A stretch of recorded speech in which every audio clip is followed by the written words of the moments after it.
ఎందుకంటే రాష్ట్ర వ్యాప్తంగా జనసేన ఎవరైతే అధికార ప్రతినిధిని చెప్పుకుంటా ఉంటాడో మరి అధికార ప్రతినిధో కాదో తెలియదుగా నాకు కిరణ్ రాయల్ ఆయన అయితే కనుక ఆయన మీద వైఎస్ఆర్సీపీ వాళ్ళు కేసులు పెట్టడం మొదలుపెట్టారు. ప్రస్తుతానికి అయితే కనుక తిరుపతిలో మొదలెట్టారు. తిరుపతిలో కేసులు అయితే కనుక నమోదు చేయడం జరిగింది.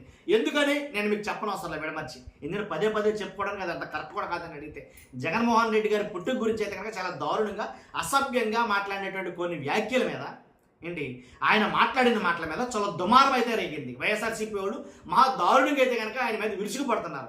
అంతేకాదు అది నన్ను అడిగితే లేట్ చేశారేమో, వైఎస్ఆర్సీపీ పార్టీ లేట్ చేసిందేమో అని అనిపించింది నాకు. ఎందుకంటే ఇప్పటి వరకు ఆగటం కరెక్ట్ కదా. అసలు అంత దారుణంగా వ్యాఖ్యలు చేసిన వ్యక్తి మీద వెంటనే కేసులు నమోదు చేయాలి. ఎందుకంటే కూటమి నేర్పిన పాఠం ఒకటి ఉంది. ఏంటో చెప్పమంటారా?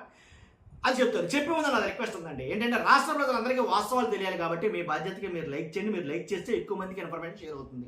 కొత్తగా మన ఛానల్ చూస్తే పక్కాగా సబ్స్క్రైబ్ చేయండి. మీ అమూల్యమైన అభిప్రాయాన్ని కామెంట్ రూపంలో తెలియజేయండి ఈ వీడియో మీద. కూటమి నేర్పించిన పాఠం ఏంటంటే ఏదైనా వాళ్ళకి నచ్చలేదు, అతను మాట్లాడిన మాటలు వైఎస్ఆర్సీపీ వాళ్ళు మాట్లాడిన మాటలు వాళ్ళకి నచ్చకపోతే కనుక వాళ్ళు చేసే పని ఏంటంటే కనుక అంటే లిమిట్ దాటినా ఏదైనా మొత్తం వాళ్ళు చేసే పని ఏంటంటే ఒక్కో ఏరియా నుంచి ఒక్కో చోట నుంచి ఒక్కో పోలీస్ స్టేషన్ నుంచి కేసులు నమోదు చేయడం. వైజాగ్ నుంచి, కడప నుంచి, కర్నూలు నుంచి ఇలాగ ప్రతి చోట నుంచి కేసులు నమోదు చేస్తూ ఉంటారు. అది కూటమి ప్రభుత్వం నేర్పిన పాఠం ఇది. సో వైఎస్ఆర్సీపీ వాళ్ళు కూడా ఏం చేయాలంటే కనుక హద్దు మీరి మాట్లాడాడు కాబట్టి, శృతి మించి మాట్లాడాడు కాబట్టి, మాట్లాడకూడనటువంటి భాషా ప్రయోగం చేశాడు కాబట్టి ఖచ్చితంగా ఒక మాజీ ముఖ్యమంత్రి, ఒక పార్టీకి అధినాయకుడు, కొన్ని లక్షల జనాభా అభిమానులు ఉన్నటువంటి వ్యక్తిని అంత చులకన చేసి మాట్లాడడం అంటే ఏదైతే వల్గర్ లాంగ్వేజ్, అబ్యూజ్డ్ వర్డ్స్ వాడాడో దాని నిమిత్తమైన సరే ఖచ్చితంగా అతనికి తెలియాలి కాబట్టి, ఇంకా రెండో వాళ్ళు ఎవరో మాట్లాడకూడదు కాబట్టి ఇలాగా ఏం చేయాలంటే ఖచ్చితంగా చాలామంది వైఎస్ఆర్సీపీ నాయకులు ఉన్నారు కాబట్టి రాష్ట్రం మీద రాష్ట్ర వ్యాప్తంగా కేసులు నమోదు చేయాలి. అప్పుడు కానీ అర్థం కాదు ఓహో మనం మాట్లాడింది తప్పు. ఎందుకంటే ఇలాంటి వాళ్ళకి రియలైజేషన్ అనేది ఉండదు నన్ను అడిగితే కనుక. ఎందుకంటే చంద్రబాబు నాయుడు గారినన్నా తప్పే ఆ మాట, పవన్ కళ్యాణ్ గారినన్నా తప్పే, జగన్ గారినన్నా తప్పే, ఎవరినన్నా ముమ్మాటికి తప్పే. అలాంటి మాటలు మాట్లాడటం అసలు సహేతుకమే కాదు నన్ను అడిగితే కనుక. కాబట్టి ఖచ్చితంగా రాష్ట్ర వ్యాప్తంగా కేసులు నమోదు చేయాలి. ఎందుకో మరి తెలియదు కానీ వైఎస్ఆర్సీపీ విషయంలో ఎందుకో ఆలోచించారు, ఇంకా వెనకనే ఉన్నారు. తిరుపతిలో మాత్రం కేసు నమోదైంది.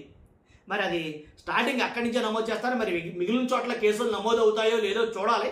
ఎందుకంటే ఆల్రెడీ కూటమి నేర్పిన పాఠమే కాబట్టి నమోదు చేస్తారో లేదో చూడాలి. అంతేకాదు 2 వీడియోలు చేశారు ఈయన. ఎవరు? కిరణ్ రాయల్ గారు. ఫస్ట్ ఏదైతే గతంలో మాట్లాడిన మాటని మరలా నాగరాజు గారి ఇంటర్వ్యూలో మరలా రిపీట్ చేశాడు దాన్ని. అసలు అప్పుడు మాట్లాడటమే తప్పు, అదే పూర్తి. మరలా రెండోసారి మళ్ళీ ఆ మాట మాట్లాడడం, నేనే మొగోడిని, నేనే గొప్పోడిని, జగన్మోహన్ రెడ్డి గారినే అన్నాను నేను అనే అహంకారం మళ్ళీ రెండోసారి మాట్లాడటం.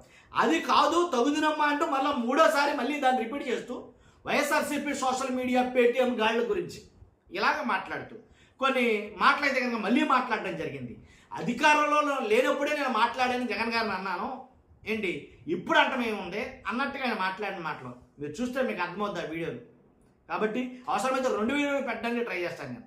చూడండి, చూసిన తర్వాత వీడియో ఎండ్ వరకు చూడండి, మీకు ఒక క్లారిటీ వస్తుంది. కాబట్టి కేసులు అయితే నమోదైనవి. కేసులు అంటే ఏముందండి, మళ్ళీ బెయిల్ మీద వచ్చేస్తారంటే అయినోడి కాకుల్లో కానుడి కంచాల్లో సామెత ఒకటి ఉంటుంది.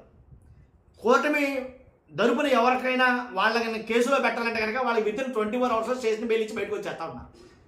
అదే వైఎస్ఆర్సీపీ తరపున ఎవరినైనా అలాంటి వాళ్ళని ఎవరైనా అరెస్ట్ చేస్తే కనుక బెయిల్ ఉండవు, ఏముండవు. అంటే దాని మీద కేసు మీద కేసు, ఛార్జ్ షీట్ మీద ఎఫ్ఐఆర్ మీద ఎఫ్ఐఆర్ ఇలా ఫైల్ అవుతున్నాయి. మరి అదేం విడ్డూరము. కాబట్టి ఏం చేస్తారో వైఎస్ఆర్సీపీ వాళ్ళు చూడాలి మరి ఏం జరుగుతుంది అనేది. ఈ కిరణ్ రాయల్ అనే ఇతర పరిస్థితిని ఏం చేస్తారో, ఏం ఆలోచించుకుంటారో ఏంటో చూడాలి. చూస్తున్నా మీరు అందరూ కూడా మీ అభిప్రాయం అయితే కామెంట్ రూపంలో తెలియజేయండి. ఫస్ట్ అయితే లైక్ చేయండి. Thank you very much.